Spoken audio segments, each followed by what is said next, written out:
당신의 오심을 기다리네.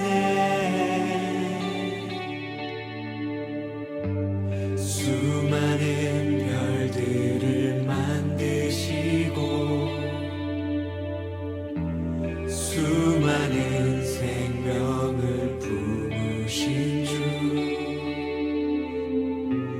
한낮숨결 같은 세상을 넘어 당신의 오심을 기다리네.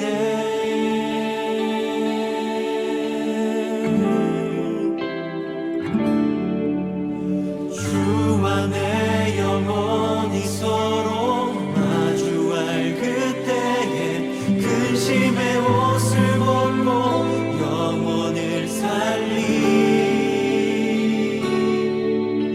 주와 내 영혼이 서로 마주할 그때에 고뇌의 옷을 벗고 영혼을 누리리. 우리 함께 같이 고백하겠습니다. 영원한 시간을 빚으시고 영원한 생명을 누리신 주, 한낮숨결 같은 세월을 딛고 당신의 오심을 기다리네. 수많은 별들을 만드시고 수많은 생명을 품으신 주, 한낮숨결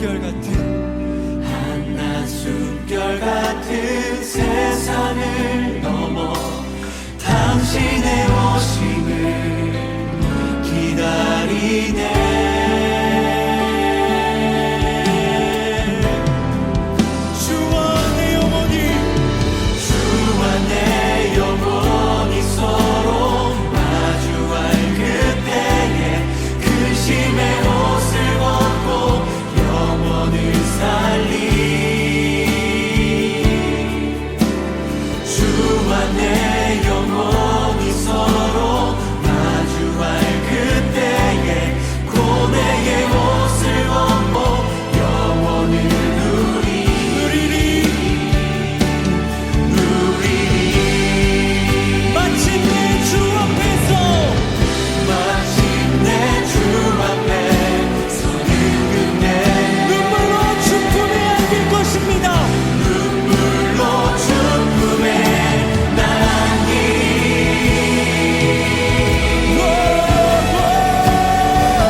진실하게 거룩하게 살게 하소서.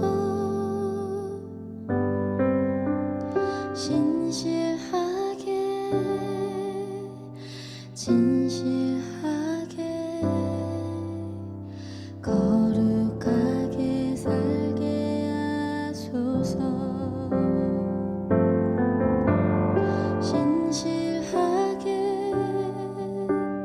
진실하게 거룩하게 살게 하소서. 진실하게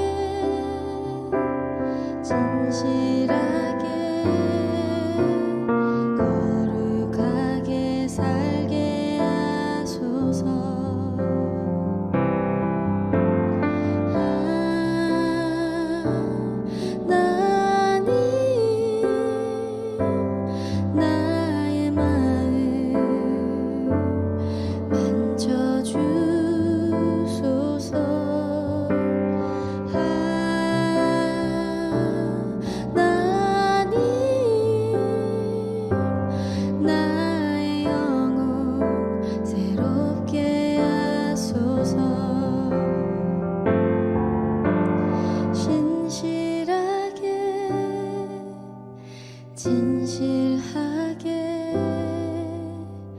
거룩하게 살게 하소서. 진실하게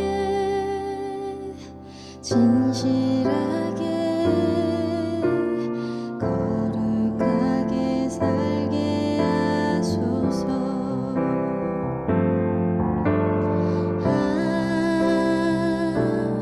하나님 나의 마음 만져주소서.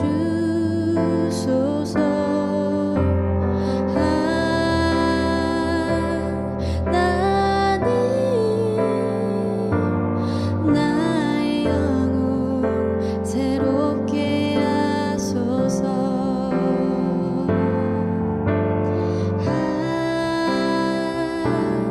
하나님 나의 마음 만져주소서.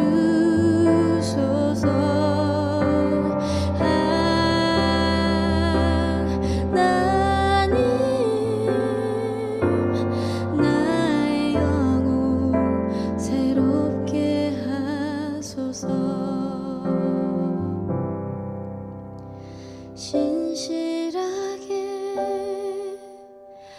진실하게 거룩하게 살게 하소서.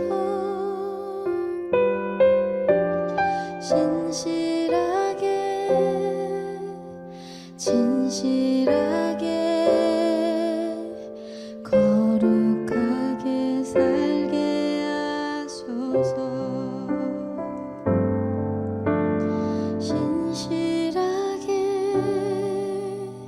진실하게 거룩하게 살게 하소서.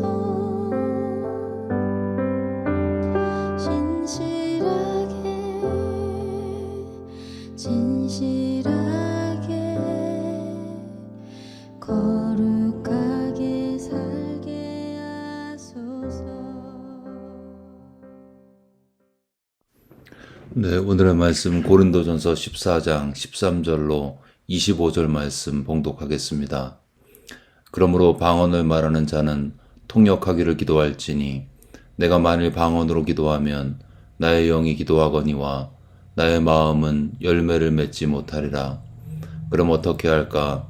내가 영으로 기도하고 또 마음으로 기도하며 내가 영으로 찬송하고 또 마음으로 찬송하리라. 그렇지 아니하면 내가 영으로 축복할 때에 알지 못하는 처지에 있는 자가 내가 무슨 말을 하는지 알지 못하고 내 감사에 어찌 아멘하리요. 너는 감사를 잘하였으나 그러나 다른 사람은 덕세움을 받지 못하리라. 내가 너희 모든 사람보다 방언을 더 말함으로 하나님께 감사하노라. 그러나 교회에서 내가 남을 가르치기 위하여 깨달은 마음으로 5마디 말을 하는 것이 1만마디 방언으로 말하는 것보다 나으니라. 형제들아, 지혜에는 아이가 되지 말고 악에는 어린아이가 되라. 지혜에는 장성한 사람이 되라. 율법에 기록된 바 주께서 이르시되 내가 다른 방언을 말하는 자와 다른 입술로 이 백성에게 말할지라도 그들이 여전히 듣지 아니하리라 하였으니, 그러므로 방언은 믿는 자를 위하지 아니하고 믿지 아니하는 자들을 위하는 표적이나 예언은 믿지 아니하는 자들을 위하지 않고 믿는 자들을 위함이니라. 그러므로 온 교회가 함께 모여 다 방언으로 말하면 알지 못하는 자들이나 믿지 아니하는 자들이 들어와서 너희를 미쳤다 하지 아니하겠느냐. 그러나 다 예언을 하면 믿지 아니하는 자들이나 알지 못하는 자들이 들어와서 모든 사람에게 책망을 들으며 모든 사람에게 판단을 받고 그 마음에 숨은 일들이 드러나게 되므로 엎드려 하나님께 경배하며 하나님이 참으로 너희 가운데 계신다 전파하리라. 아멘. 네, 오늘 본문은 어제에 이어서 계속해서 방언과 예언의 문제를 다루고 있습니다.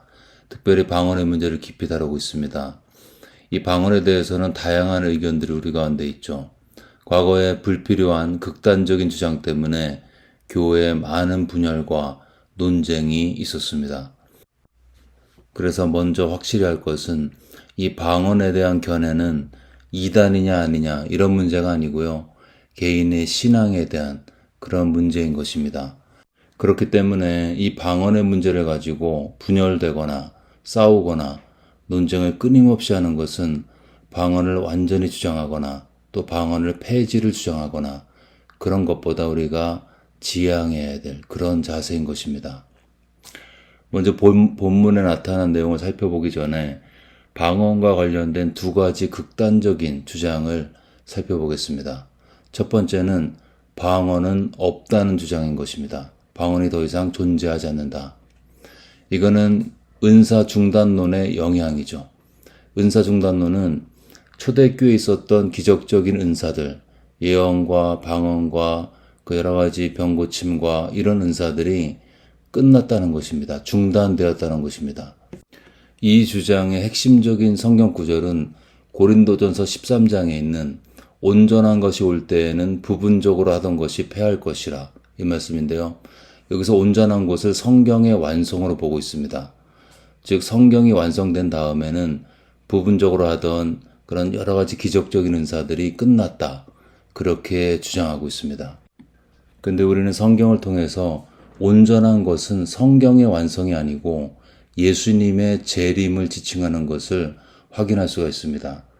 그 구절의 뒤에 보면 온전한 것이 올 때에는 우리가 주의 얼굴을 맞대고 볼 수 있다. 그렇게 얘기하고 있습니다.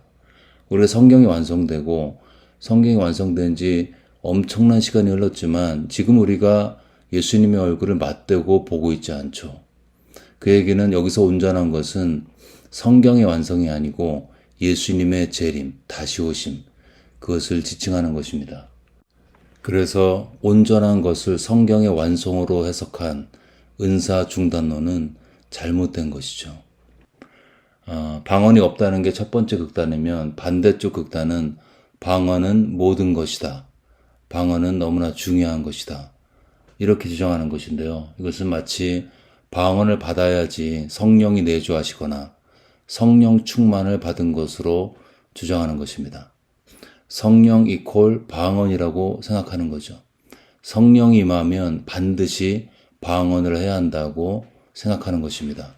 거꾸로 얘기하면 방언을 하지 못하면 성령이 내주하지 않고 없다고 그렇게 이야기하고 있습니다. 이러한 주장도 잘못된 주장이죠. 고린도전서 12장에 보면 바울이 분명히 이야기하고 있습니다. 다 방언을 말하는 자이겠느냐 그렇게 이야기하고 있죠. 성도 모두가 반드시 방언을 말해야 한다는 가르침은 성경의 명확한 가르침을 위배하고 있는 것입니다. 그 방언을 다 해야 된다고 생각하니까 방언을 억지로 가르치려고 하고 학습하기도 하는 이상한 사역들이 생기게 되는 것입니다. 여러분, 방언이 은사면 성령께서 필요할 때 나눠주시는 게 맞겠죠. 뭔가를 억지로 만들어내고 인위적인 것을 이용해서 해내려고 하는 거, 그것이 다 인간적인 모습인 것입니다. 그래서 방언이 없다, 이것도 잘못됐고 방언은 모든 것이다, 이 두 주장은 다 치우치고 극단인 것입니다. 그렇다면 방언에 대한 바른 가르침은 무엇일까요? 오늘 본문을 통해서 세 가지로 살펴보겠습니다. 첫 번째는 방언은 유용할 수도 있다. 방언이 효과적일 수 있다는 것입니다. 방언 기도는 본문에 의하면 영의 기도이기 때문인 것입니다. 14절에 보시면 내가 만일 방언으로 기도하면 나의 영이 기도하거니와, 우리 안에 우리의 마음과 생각과 구별되어지는 영의 기능이 있는데 그 영이 기도하는 것이 방언 기도라는 것이죠. 이렇게 바울은 개인적으로 방언 기도를 유용하다고 판단했기 때문에 방언을 많이 했습니다. 내가 너희 모든 사람보다 방언을 더 말함으로 하나님께 감사하노라. 바울은 분명히 본인이 방언 기도를 많이 하는 것 때문에 하나님께 감사한다고 표현하고 있습니다. 근데 좀 생각해보면 방언이 유익한 더 근본적인 이유가 있습니다. 그것은 그 방언을 주신 분이 하나님이시기 때문이죠. 좋으신 하나님께서 좋은 것을 주셨기 때문에 그분께로부터 온 방언은 좋은 것이다. 그렇게 생각하는 것입니다. 온갖 좋은 은사와 온전한 선물이 다 위로부터 빛들의 아버지께로부터 내려오나니, 방언 중에 잘못된 것도 있고 인간적으로 노력한 것도 있지만 만약에 그 중에 하나님께로부터 정말 온 것이 있다면 그 방언을 주신 하나님이 좋으신 분이면 그 방언도 유익한 것이겠죠. 왜냐하면 하늘아버지는 가장 좋은 것을 주시는 좋은 분이시기 때문인 것입니다. 그래서 방언은 유익하고 유용할 수 있습니다. 그러나 방언이 유용하지만 두 번째 방언 사용의 원칙은 지혜가 필요하다는 것입니다. 개인적으로 사용할 때 유익할 수 있지만 적어도 교회에서 사용할 때는 하나님의 지혜와 절제가 필요한 것입니다. 19절에 보시면 교회에서 내가 남을 가르치기 위해서 깨달은 마음으로 5마디 말하는 것이 1만마디 방언으로 말하는 것보다 더 낫다고 분명히 말씀하고 있습니다. 하나님께서 주신 그런 마음을 가지고 말씀을 묵상하고 깨닫고 또 묵상되어진 말씀을 나누고 교제하고 그러면서 드러내어진 말씀의 그 내용 자체가 내가 알아들을 수 없는 방언으로 오래 기도하는 것보다 교회에 유익이 된다는 것입니다. 한참 설교를 하고 있는데 어떤 분이 내가 방언 기도를 할 수 있기 때문에 막 방언으로 기도하면 덕이 되지 않겠죠. 23절을 보시면 그러므로 온 교회가 함께 모여 다 방언으로 말하면 알지 못하는 자들이나 믿지 않는 자들이 들어와서 너희가 미쳤다 하지 않겠느냐. 예를 들어서 불신자가 교회에 왔는데 사람들이 갑자기 방언의 은사 있다고 방언으로 막 기도하고 있으면 이거 사입이 아니야? 이거 미쳤구나. 그렇게 생각하겠죠. 근데 그게 아니고 하나님의 말씀을 깨닫고 십자가의 사랑을 깨닫고 내가 받은 사랑을 그 사람이 알아들을 수 있도록 불신자에게 조곤조곤 설명하고 그렇다면 그것이 훨씬 더 하나님의 몸된 교회를 세우는 일에 중요하다는 것입니다. 그래서 방언은 유용하지만 그 사용에 지혜가 필요한 것입니다. 세 번째는 은사보다 중요한 것은 사랑으로 역사하는 믿음이다. 하나님의 은사는 지금도 역사하실 수가 있습니다. 하나님의 역사는 제한이 없는 것이죠. 그분은 살아계시기 때문에 얼마든지 그분의 뜻 가운데 놀라운 섭리 가운데 우리 가운데 일하실 수 있습니다. 우리 주변에도 그런 역사가 일어나고 지금도 중동과 공산권과 모슬렘 땅에서 복음을 증거하는 현장에서 하나님의 개입이 역사하고 있습니다. 암병이 걸려서 그 사람에게 전도하러 갔는데 병원은 멀리 있고 돈은 없고 의사도 없고 그러면 기도해야겠죠.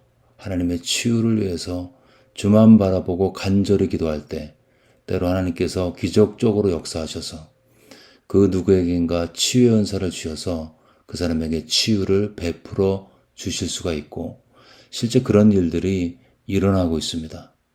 하나님은 하실 수가 있다는 거죠. 또 하나 은사와 관련해서 중요한 포인트는 우리가 이런 기적적인 은사뿐만 아니라 일반적이고 자연적인 은사도 많이 있습니다. 섬김의 은사도 있고 다스림의 은사도 있죠. 이러한 여러 가지 은사 중에서 어떤 것은 더 좋고 어떤 것은 덜 귀하고 이런 게 없다는 것입니다. 나보다 나를 더 잘하시는 하나님께서 그분의 놀라운 지혜와 지식 가운데 나에게 가장 필요하고 적합한 은사를 주셨습니다. 그렇기 때문에 남의 은사 부러워하지 말고 주신 은사에 감사하는 마음으로 살아가는 것이, 사역하는 것이 하나님의 절대 주권에 대한 믿음의 고백인 것입니다. 그리고 그렇기 때문에 은사의 종류, 은사의 크기, 이것보다 중요한 것은 그 은사를 받아서 어떠한 마음의 자세를 가지고 살고 사역하고 있는가, 그것이 훨씬 더 중요한 것입니다. 여러분, 은혜는 나에게 임하는 것이고 은사는 나에게 임하지만 교회를 세우는 것입니다. 은혜는 내가 좋은 것이고 은사는 그걸 받아서 남을 좋게 하는 것입니다. 그렇기 때문에 중요한 것은 내가 어떤 은사를 가졌는가, 내 은사가 좋은가 나쁜가 비교하고 평가하고 판단하는 것이 아니고, 정말 중요한 것은 받은 은사를 가지고 어떠한 마음의 중심을 가지고 어떠한 사랑의 동기 가운데 주님의 몸인 교회를, 주님의 몸인 사람들을 세우고 있느냐, 그것이 중요한 것입니다. 그리고 이 은사가 다른 사람을 세우는 일에 사용되기 위해서 반드시 지켜져야 할 약속이 있는데, 원칙이 있는데, 그게 바로 사랑으로 역사하는 믿음인 것입니다. 그래서 바울은 고린도전서 12장과 14장, 이 두 장 사이에, 이 은사장 사이에 사랑의 챕터인 13장을 넣은 것입니다. 은사 얘기하고 사랑 이야기하고 다시 은사 이야기하고, 이러한 하나님의 말씀의 배치는 하나님의 영감인 것이죠. 즉 사랑으로 기반하지 않은 어떠한 은사도 하나님 앞에서 주님의 몸된 교회를 세울 수 없기 때문에 의미가 없다는 것입니다. 여러분, 자랑할 것이 있다면 은사의 크기가 아닌 그 은사로 섬긴 사랑의 크기, 헌신의 크기, 섬김의 크기인 것입니다. 사랑으로 역사하는 믿음의 크기인 것입니다. 우리가 나중에 주님 앞에 섰을 때에 많고 큰 은사 받은 거 별 의미가 없습니다. 오히려 큰 부담이 되겠죠. 내가 너한테 이러한 큰 은사를 주었는데 그것 가지고 어떻게 자기 부인 가운데 교회를 세웠는지, 어떻게 사랑하면서 다른 사람을 섬겼는지, 다른 사람을 주께로 인도했는지 주님께서 물어보시겠죠.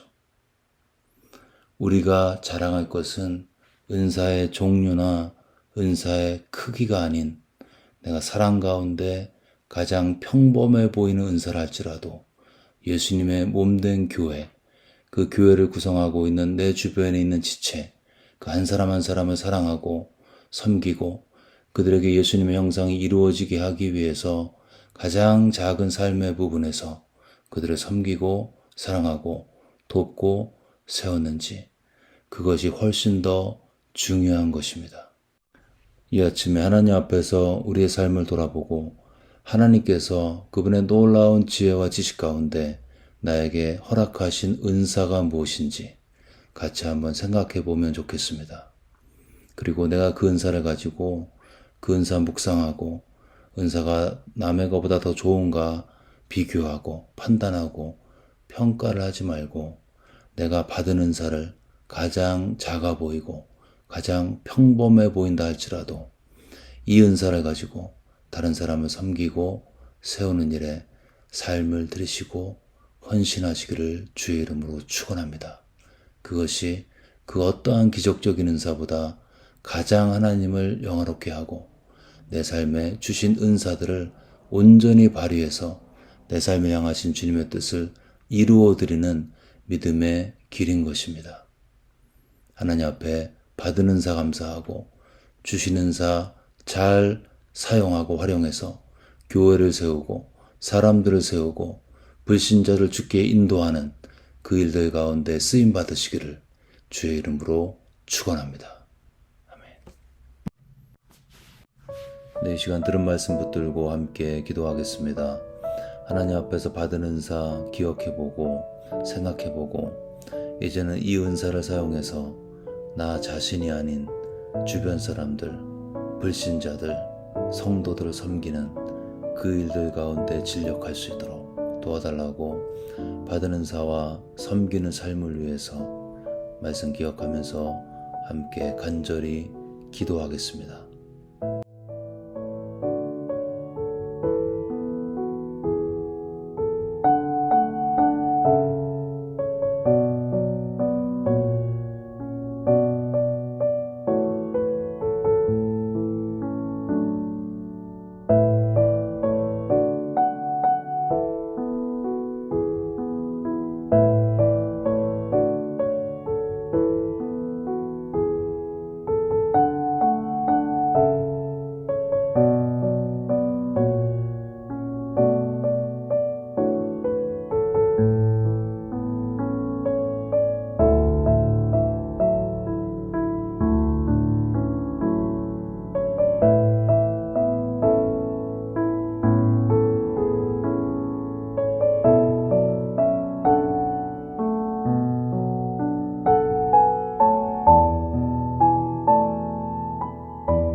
계속해서 열방을 위해 기도하실 때 전쟁 중인 유크레인에 전쟁이 종식되고 평화가 임할 수 있도록, 전쟁 후에 유크레인 가운데 영적인 부흥이 일어날 수 있도록 특별히 선교사님들 가운데 함께 하셔서 안전을 지켜주시고 낙심하지 아니하고 이 어려운 때 주님 의지하고 승리하실 수 있도록 기도하겠습니다.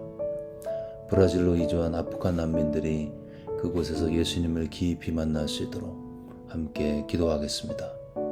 우리의 조국 대한민국과 우리가 살고 있는 미국이 하나님을 사랑했던 그 처음 사랑을 회복할 수 있도록 우리 나라와 또 미국을 위해서 간절한 마음으로 기도하겠습니다.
마지막으로 교회를 위해 기도하실 때 목장 사역을 위해서 기도하시겠습니다.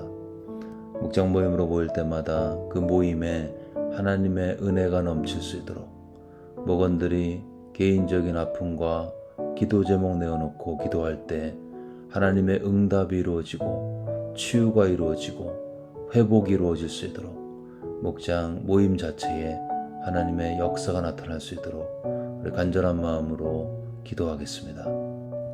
또한 코로나 때문에 마음이 가난해진 불신자들에게 복음을 증거하는 성도들과 교회가 될 수 있도록 기도하겠습니다. 또한 우리 주변에 몸과 마음이 아파서 고통 가운데 계신 분들 하나님의 치유가 여호와 라파의 하나님의 치유가 그들의 육체와 심령을 고쳐달라고 우리 간절한 마음으로 그분들의 아픔을 기억하면서 기도하겠습니다.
이제 다 같이 마음을 모아서 주기도문을 주님께 올리겠습니다.